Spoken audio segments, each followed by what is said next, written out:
Yo, what is going on, everyone? My name is Nick, or the Notorious Fantasy, and in today's video, we are going to be going over every single game from Week 5, aside from the Thursday night matchup and the Monday and Tuesday matchups, because there might be a review of that already on the channel. There's already a Thursday night football recap from week number 5 if you guys want my assessment on the Bears versus the Tampa Bay Buccaneers game. In this video, we are going to be going over all the games from the Sunday slate and talk about my overall opinion on the game, as well as how it affects fantasy, maybe some waiver wire pickups, some things that I'm thinking quickly about, and maybe some trade advice as well. There will be a waiver wire video as well as a trade video this week as well if you need more advice on that. We're going to have a great time in today's video. This is probably the longest video that I put out every single week, where we just have a fun time, discuss the games, and how my overall feeling was on them, with obviously the fantasy football being a main part of it, because this is a fantasy football YouTube channel. So if you guys do end up enjoying this video and you're like, you know what, Nick, I want to hit that subscribe button, please make sure that you do that, because I post content every single day to help you guys win that 2020 fantasy football championship,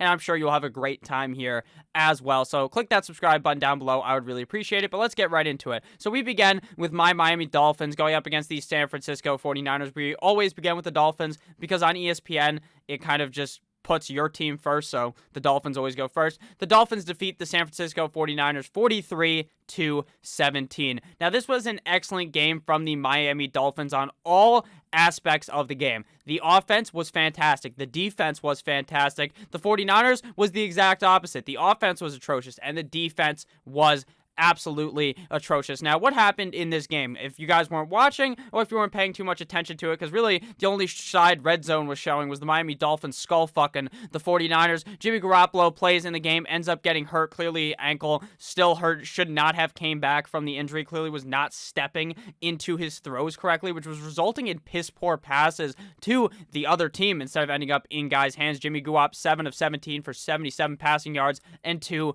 INTs. He definitely came back too early. I expect him to not return next week in their game, and I think he'll come back in a couple of weeks and be perfectly fine. Definitely a little too early for Jimmy Garoppolo. CJ Beathard, aka Big Dick Beathard, comes to start in this game in the second half, 9 for 18 for 94 yards and 1 touchdown, 0 INTs. I think Beathard is the best option out of Beathard, Mullins, and Jimmy Garoppolo right now. Jimmy Garoppolo clearly the best quarterback of them all, but clearly banged up. For the rushing game, Raheem Mostert makes his triumphant return, 11 for 90, as well as 3 for 29 in the receiving game. Clearly, when he is healthy, he's going to be the guy getting a majority of the touches. I thought that Jerick McKinnon would be fine and relatively involved in this game, but not at all. 2 for 5 in the receiving game, 1 for 3 in the rushing game. So it seems like Mostert is really the only guy you're going to want to be starting in this offense when he's healthy, without Jimmy Garoppolo being healthy, and with the team kind of playing like shit. I think that had this game been closer, had the Niners had been scoring and playing well, McKinnon would have been much more involved. But how do we know that's going to happen more without Jimmy Garoppolo? There's really no way to tell. So Raheem Mostert would really be the only running back I'd look to be starting here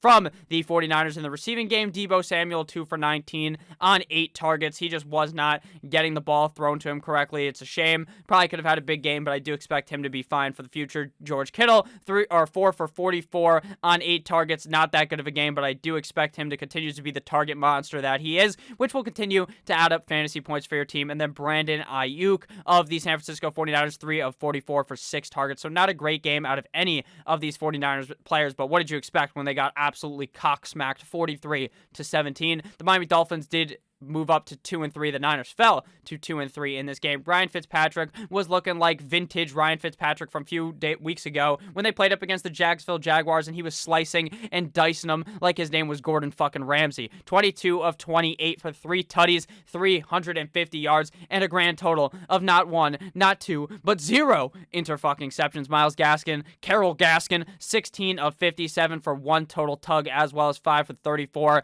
in the receiving game. Myles Gaskin is a vital piece to this offense. He is so important. If the Dolphins continue to use this man correctly, he will continue to get a bunch of fantasy points, and the Dolphins will continue to win games. Matt Breida, 9 of 28. None of the other running backs are really vital, or not viable to be starting on a fucking weekly basis. Only Myles Gaskin, in my opinion. Breida 9 for 28. We didn't even see a showing of Jordan Howard, even though he did end up playing in the game. Finally, we see a Preston Williams breakout game, 4 of 106 and 1 touchdown on 5 targets. Am I confident starting him on a weekly basis right now? Not yet, but if he's able to prove himself next week, he will be a guy that I'd be confident starting as the season continues to go on. And Preston Williams is definitely a guy I'm looking at on the waiver wire. Mike Likiamagasiki, 5 of 91 for 6 total targets in this game. Mikey G hit that G spot of the Niners defense and went absolutely ham-bony. Devontae Parker, kind of a disappointing game. Only 3 targets, 2 receptions at 50 yards, but he did end up scoring a touchdown, so not really a terrible game for fantasy football, but in reality, I thought he would get used a lot more in this game, but it turned out the Dolphins were absolutely cock-slapping. Like I said, they were murdering the 49ers, so it didn't even matter. They could have just kind of ran the ball safely in this one. Like I said, Myles Gaskin, 5 for 34 in the receiving game, so a very good game out of the Miami Dolphins and Myles Gaskin and Ryan Fitzpatrick and Preston Williams and Mike Gesicki and Devontae Parker. So it seems like these Dolphins guys, even if they started off slow, are starting to row the boat gently down the stream and starting to gain more heat. And the Dolphins are looking like a team that is scary right now, especially after beating a team like the 49ers. I understand the Eagles beat them last week, but the Eagles didn't demolish them like the Dolphins did this week. Next game here, we got the Arizona Cardinals versus Joe Cool and the New York Football Jets. Now, this was a matchup that I marked as the marquee matchup if you want to go to fucking sleep of the week, because the Cardinals, they legitimately dicked down the New York Football Jets without the use of lube. Arizona advances to 3-2 after falling 2 losses in a row. The Jets 0-5, 5 L's in a row, 30-10. The Cardinals had their way easily with the New York Football Jets. Joe Cool, Joey Flacco, 18 of 33 for 195 yards and 1 touchdown. Le'Veon Bell makes his return in this game with 13 carries for 60 yards. Obviously not what you look for out of Le'Veon Bell as some type of amazing game, but hey, I didn't expect something super special out of Le'Veon Bell, if I was being honest with you, with how the Jets are right now. Now, reports of that, Adam Gaze's ass, he's like, you know what, I'm going to do everything I can in my ability to not get fired. Now, he could still continue to coach the team, but he probably wouldn't get fired because the head GM, the owner, all the people on the Jets are so fucking brain dead that they haven't fired him already, so he'd probably just coast his way through the season regardless. But he's like, I'm going to give up my play calling abilities, I'm going to do this, I'm going to do that. He's giving away everything just to make sure that he doesn't get fucking fired. So maybe if someone else starts calling the plays in New York, we could end up with a much better offense productive-wise for Le'Veon Bell, 13 of 60, as well as 1 of 7 in the receiving game. A very safe player to be starting. Don't expect like 20 fucking points, but I would be surprised if he's less than 10 points for the week going forward. The rest of the running backs, Frank Gore, 9 for 30. Joe Flacco going elite, 4 for 20. Very nice for Mr. Joe Flacco. Jamison Crowder, the Crowder Nata, went for 8 and 116 for 1 total fucking touchdown in this game. Now, I was really off of Jamison Crowder this week. I was thinking Cool Joe wasn't going to look very good, but in reality, 8 out of 18 of this motherfucker's completions were to Jamison Crowder, and Jamison Crowder just gets fed in this Jets system. I don't know what Adam Gaze is cooking up for this man, but it makes no sense because this guy is really not even that good of a wide receiver, but he continues to produce for fantasy football, so he's going to be like a top 20 wide receiver probably going forward, but I hate fucking ranking him that high because he's on the Jets, and it's very kind of dicey if you want to start him, but he always ends up playing fun. For the Cardinals, Kyler Murray with yet another good game. He has kind of struggled recently in real life because the team hasn't been winning, but he has been playing fine. Plays fine again here. 27 of 37 for 380 passing yards, 1 touchdown and 1 INT, as well as 1 touchdown on the ground, 9 for 31, and 1 total touchdown. Kenyon Drake, hallelujah, it's raining fucking men. Kenyon Drake finally scored a goddamn touchdown. I've waited weeks. I've fucking drug my nuts through glass, calling for Kenyon Drake's name, that he was going to finally do something this week up against the New York Football Jets, and he did something. It wasn't amazing, but he finally scored. Kenyon Drake, to me, is the worst best player you've ever seen, because this motherfucker, for some reason, was so productive last year, and you can see the talent in him, but this guy just hasn't done anything with it. 18 for 60 and 1 total touchdown, as well as 1 for 2 on the ground. Seems like you're going to want to start Chase Edmonds over him. Chase Edmonds is probably going to be a start weekly for me, strictly based off of the upside. 3 for 36 and 1 tug for him. All 2 of the running backs ended up scoring a rushing touchdown, as well as Kyler Murray. Chase Edmonds in the receiving game, 5 for 56, so he put up a better game, I believe, than Kenyon Drake, and Kenyon Drake was the one getting a majority of the rushes for this Cardinals offense. So it is really a shit show here, though, though, for Kenyon Drake because he's just not really being all that productive when given the opportunity. D-Hop, DeAndre Hopkins, 6 of 131 and 1 tuggy on 7 total targets. DeAndre Hopkins eats on a weekly basis. You can call him fucking Ezekiel Elliott. This guy is given the defense a good old smack on the ass while he's running down the field. He is dangerous like Baker Mayfield. He is on fire, and D-Hop is a must start every single week. You obviously know that, and another great game out of him, but I don't expect anything except for greatness out of DeAndre Hopkins. Christian Kirk, 5 for 78. Kind of surprising because Kirk has kind of been on and off like a light switch this season, but at the end of the day, Christian Kirk is a very talented wide receiver. I just don't really love him for fantasy football. And then a bunch of other wide receivers caught the ball a couple of times, but that was really the only players of notes in this game. The Jets fucking suck, though, and they may actually end up going 0-16. Next game here, we got the Baltimore Ravens going up against the Cincinnati Bengals. The Bengals win 27-3. I mean, the Ravens win 27-3. The Bengals in this game got... Oh, man, this was an embarrassing showing from the Cincinnati Bengals. Now, I don't even blame Joe Burrow because he just was not... No one was open, it seemed like. It was just really a manhandling by that Ravens defense and the offense. The Bengals really had no chance in this game. I thought maybe Joe Burrow would be able to keep it close strictly based on his skill, but the rest of the team really did not show up. 19 of 30 for 183 and 1 INT for Joe Burrow, but I wouldn't really worry about Joe Burrow for the future. Having one bad game up against one of the better teams in the NFL should not really concern you for a fucking rookie quarterback. Obviously, I predicted he'd be much better than he did, so I'll take that straight to the dome, straight to the chest.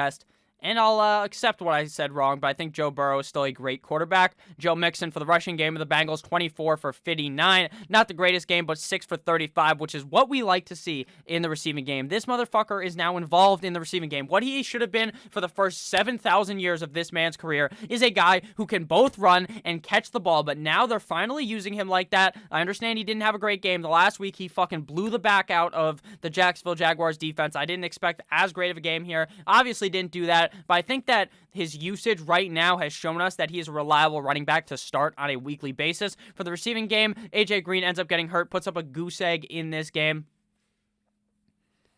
What can I say except for I told you guys not to draft AJ Green. This guy's a certified bum. Drop him off your team. He's going to miss multiple weeks now. No need to even put him on the IR to give him the respect of staying on your fucking roster. He sucks. T. Higgins, 4 of 62 on 8 targets. Good game out of him. Tyler, yeah, Boyd, 4 for 42 on 6 targets. Not an excellent game out of Boyd. But again, I really expect this whole Bengals roster to bounce back as the season continues on. For the Baltimore Ravens, advanced to 4-1 in the 27-3 route. Lamar Jackson, 19 of 37 for 180 passing yards, 2 touchdowns, and 1 INT in the rushing game, 2 for 3. So not the slippery Lamar Jackson I thought we might see in this game. I thought he was going to get all lubed up, icy hot style, and just fucking juke out the Bengals. But in reality, he just did it with his hand this time. Sometimes you got to do it with your hands. You know what I'm saying, fellas?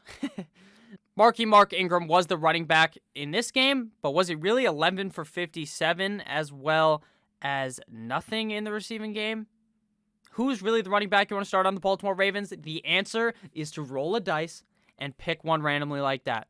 Because there's no way on a weekly basis to figure out which one of these motherfuckers you want to start. And likely, 99% of the time, you're not going to want to start any of them because Lamar Jackson is the one scoring the touchdown. So it's impossible to figure out which running back to start. That's kind of why I was off of Mark Ingram and why you kind of really just need to be sold out on all of these running backs unless there was an injury to occur to one of these backs in the Ravens backfield. Mark Ingram, 11 for 57. Devin Duvernay, wide receiver, 1 for 42. J.K. Dobbins, 1 for 34. Gus Edwards, 7 for 25. So it's really just a shit show in that backfield. For fantasy football-wise, in real life, obviously, they're playing fine using this committee system, so I guarantee you that the Ravens don't give a fuck, but for fantasy football, it's not very good for us. Hollywood Brown in the Baltimore receiving game, 6 for 77 and 1 total touchdown. Great game out of Hollywood Brown. Exactly what you expect out of him. This motherfucker's either 0 points or like 20 points, and that's what you got out of him this week. Mark Andrews, 6 for 56 and 1 touchdown on 9 targets, so he was 6 for 9. Very nice. I like you, Mark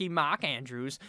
J.K. Dobbins, 3 of 21. Duvernay, 2 of 17. No one else really of note. Good game out of the Baltimore Ravens, but I do again expect a bounce back from Big Dick Joe Burrow. Now on to the Pittsburgh Steelers versus the Cincinnati Bengals. Just kidding. The Pittsburgh Steelers versus the Philadelphia Eagles is what I meant to say. But if you guys have ended up enjoying thus far, I would really like to urge you to hit that subscribe button down below. Not only is it free, I put out that content every single day to help you guys hit a fucking home run right on your opponent's face every single week.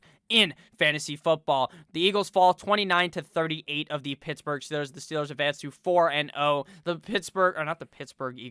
Philadelphia Eagles 1-3-1. 1-3-1, and they are leading the division. Wait, no, they're not. I think the Cowboys now have 2 wins. Never mind. That was complete and utter lies. But what the fuck is this, man? The NFC East sucks fucking cock. It is so bad. I don't understand how a division with the Eagles and the Cowboys, 2 teams you think are going to rail the rest of the division, is so bad. We're going to talk about the Cowboys later. Obviously, some big news with Dak Prescott in that game to talk about, so make sure you guys stay tuned for that. Carson Wentz, 20 of 35 for 258 yards, 2 touchdowns, and 2 INTs. Jalen Hurts, 1 for 1, 18 yards, 0 touchdowns, 0 INTs. Now, I'm going to be honest with you.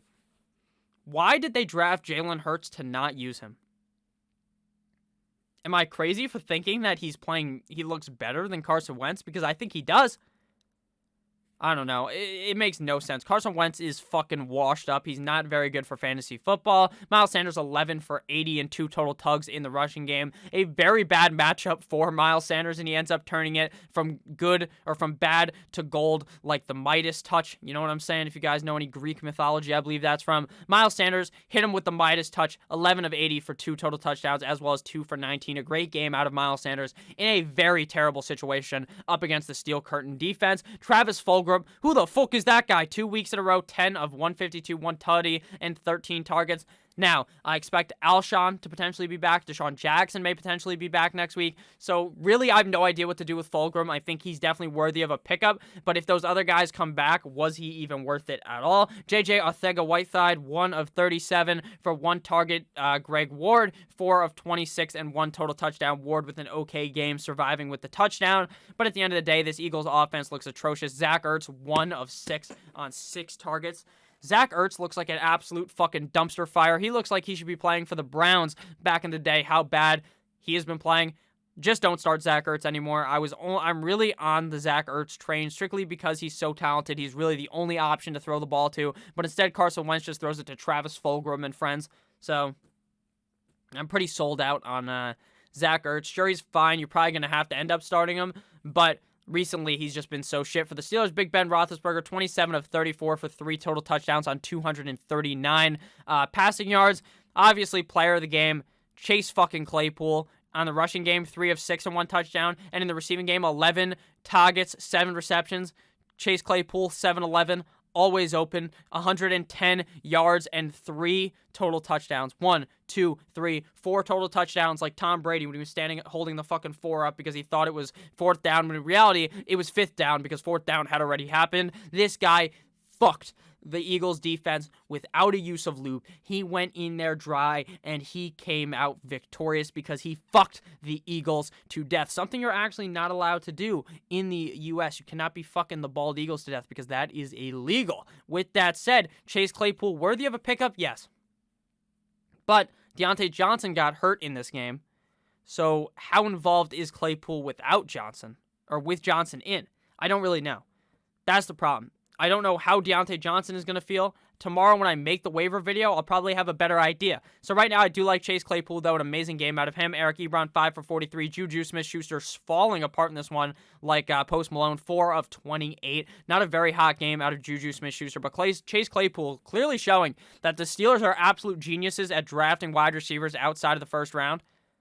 None of the wide receivers they draft is ever in the first round, and they're always so fucking good. It's crazy. But yeah, Chase Claypool with an amazing game. Definitely someone to look for. Next game here, we got the Jacksonville Jaguars at the Houston Texans. The Texans end up winning 30-14 in a game that I thought the Jaguars may end up being able to win. The Houston Texans win their first game of the season.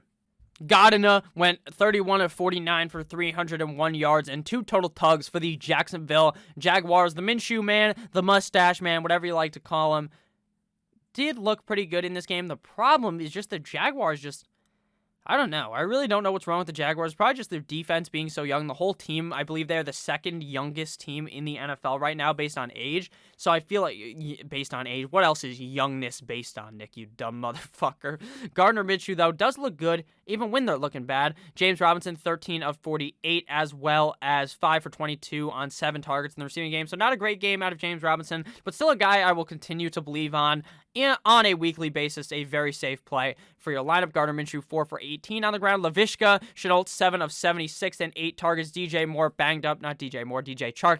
Baby Chark, Baby Chark banged up in this game, 3 for 16. So not the greatest showing out of Baby Chark. Laviska and Keelan Cole would be the guys to add, obviously, if DJ Chark is out for a while. And even so, I think I still like Laviska Chenault to be playing in my roster as a kind of upside wide receiver 3 flex kind of option in deeper kind of leagues, because I think Laviska has really shown that he's a talented wide receiver on the team. But again, DJ Chark goes down, and the Jaguars offense is just blemished. They look terrible without DJ Chark because I really don't know what it is. Deshaun Watson, 23 of 35 for 3 tugs and 2 INTs. Not the greatest game out of Watson because he's throwing 2 INTs to a not-so-great defense, but hey, still ends up playing solid. David Johnson, 17 for 96 in the rushing game. Deshaun Watson. I almost said Deshaun Jackson. Deshaun Watson, 2 of 25. Brandon Cook had his coming out game. This motherfucker walked out with his cock out, 8 for 161 and 1 total touchdown. Do I expect that to happen ever again? No. No. I don't understand this Houston offense. Will Fuller's the only one I'm comfortable starting, but if Cooks is able to string a game or two, like the next game, if he strings together a pretty solid one, I will be more confident in him. 8 for 161 and 1 tug for Brandon Cooks. Will Fuller, 4 for 58 and 1 tug. Both those guys were hanging out with Bobbert Kraft because they be getting those tuggies. Darren Fells, 2 for 57 and 1 total touchdown. Great game out of the Houston Texans. Not so hot showing out of the Jacksonville Jaguars. Next game here, we got the Kansas City Chiefs up against the Las Vegas Raiders. And the Raiders end up winning 40-32 in a momentous battle to beat the Kansas City Chiefs. The Raiders are the real fucking deal Raiders. The RFDR, the real fucking deal Raiders. Derek Carr was slinging the rock all over the yard on Sunday. Derek Carr, 22 of 31 for 347 passing yards, 3 tutties, and 1 INT in this game. A very good showing out of him. Josh Jacobs, baby, back again, rises again. Beautiful game. I told you guys to trade for him, and he hit 23 of 77 for 2 total touchdowns. This is the Josh Jacobs we all know and love. That's why you're starting him every week, even when he was sucking some fat hog the last couple of weeks. Patrick Mahomes for the Kansas City Chiefs, 23 of 43 for 2 total touchdowns and 1 INT for 340 yards. A solid game out of Patrick Mahomes, obviously. Not what you want from Patrick Mahomes, but obviously didn't screw you over. Put up a solid game. Clyde Edwards-Helaire, 10 of 40, as well as 3 for 40 in the receiving game. So really kind of bailing you out with his receiving work. Hasn't looked all that great, really, so far this season. But again, he's a rookie. He will continue to grow. Patrick Mahomes, 1 touchdown in the rushing game for 3 total tugs on the day. And Tyreek Hill, 3 for 15 and 1 in the rushing game. Travis Kelce dominated the Raiders, 8 for 108 and 1 total touchdown. Excellent game out of Kelce. Obviously, a guy you're starting on a weekly basis. Tariq Hill, 3 for 78. Sammy Watkins banged up in this game, so we saw more use, I guess, out of McCole Hardman, 2 for 50. So if Watkins is banged up and doesn't end up playing next week, I feel like McCole Hardman is a guy you could definitely look at in deeper kind of leagues to play due to the fact that Watkins is not going to be there for the receiving game of the Las Vegas Raiders. We saw Henry Ruggs, aka Tariq Hill 2.0, hit them with the deuces.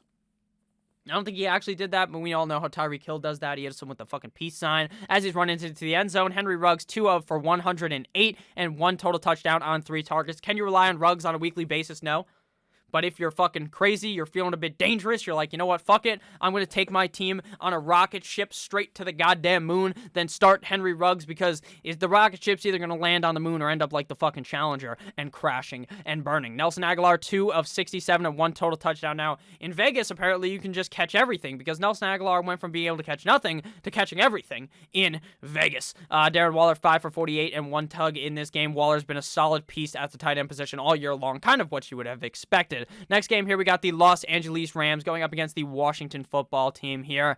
On Sunday, the Los Angeles Rams win 30-10 in quite the inspirational game. We saw Alex Smith 2 years ago, I believe, blow his leg out. Seemed like they were going to have to amputate his leg. He doesn't get the start. Kyle Allen gets the start, 9 for 13 of 74, but Allen gets banged up with a 69 QBR, ends up getting hurt, and Alex Smith comes in and whips his cock out and throws it straight onto the field like a dildo in Buffalo, 9 of 17 for 37 yards. Now, I understand.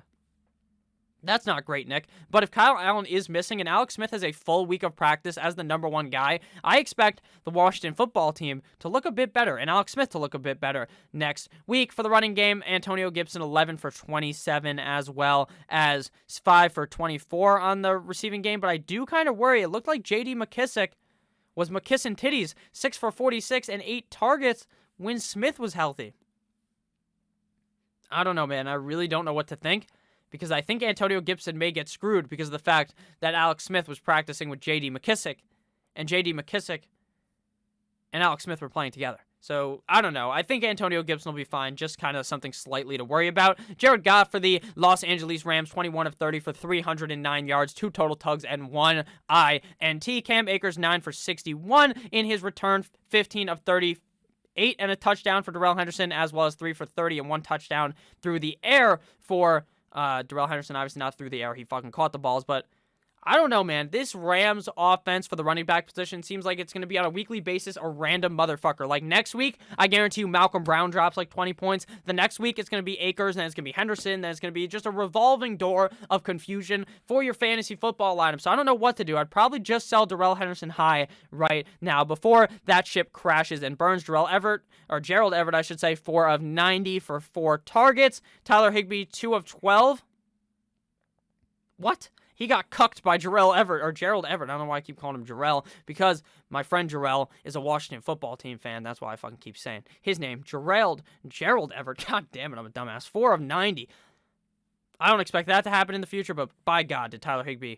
Not too hot for him. 4 of 71 and 1 tug for Robert Woods. 5 of 66 for Cooper Kupp. So again, Robert Woods being triumphant over Cooper Kupp, kind of standing over his dead body, stepping over him like AI on Ty Lue. That's what it looks like, that Cooper Kupp is the worst option out of Robert Woods and him. But again, on a weekly basis, it definitely does differ. Next game here, we got the Carolina Panthers up against the Atlanta Falcons. The game that got Dan Quinn and I believe the GM fired from the team. I don't know how Dan Quinn even made it this far, but he got fired. 23-16. The Falcons lose 0-5. The Carolina Panthers move up to 3-2. 0-2 with Christian McCaffrey. 3-0 without Christian McCaffrey. So maybe Mike Davis is better than Christian McCaffrey?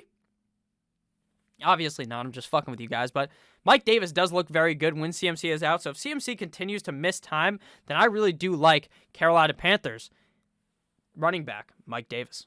Teddy Two Gloves, Teddy Roosevelt, Teddy B, whatever you like to call him. It's Brittany Bitch. Teddy Bridgewater, 27 of 37 for 2 total tugs and 313 yards. He annihilated that Falcons defense. Mike Davis, Fat Mike, 16 of 89, as well as 9 for 60 and 1 tug in the receiving game. This guy's just a fucking beast. Clearly, the Carolina Panthers system is very good for running backs. The receiving game, Robbie Anderson, 8 for 112, no touchdowns on 13 targets. DJ Moore. Finally, DJ Moore gets my best Jason Garrett impression. 4 for 93 and 1 touchdown. This was the game he had to do it. The game where he had to do good because the Falcons defense is absolute dick cheese. He had to do good in this game, and he does. Congratulations to DJ Moore. Maybe going to want to sell high on him after this game. Mike Davis, again, 9 of 60. Curtis Samuel, 5 for 36. So really the only guys you're really wanting to be starting on this team is Teddy Bridgewater, Mike Davis, Robbie Anderson, maybe DJ Moore, but I'm not super confident in him on a weekly basis. Think he definitely won't shit the bed for your team, but he won't normally go to town on your opponent. Matty Ice, 21 of 37, 1 INT, 226 yards. Hopefully he's better now that they fired Dirk Cutter. That's really all you can hope, because Matt Ryan's a very talented quarterback. It just sucks when Julio isn't playing. He just does not look as good at all. Todd Gurley looked very good in this one. 14 of 121 and 1 touchdown, as well as 14 of 29 in the receiving game. So Todd Gurley has been very productive with Julio out. Brian Hill, 6 of 39. Calvin Ridley, 8 for 136. No touchdowns, 10 targets. Calvin Ridley, very fucking good, has 1 bad game. People are cursing this man's name. They're saying, Calvin Ridley fucking sucks. Oh my God, he had a goose egg game, Nick. What do I do?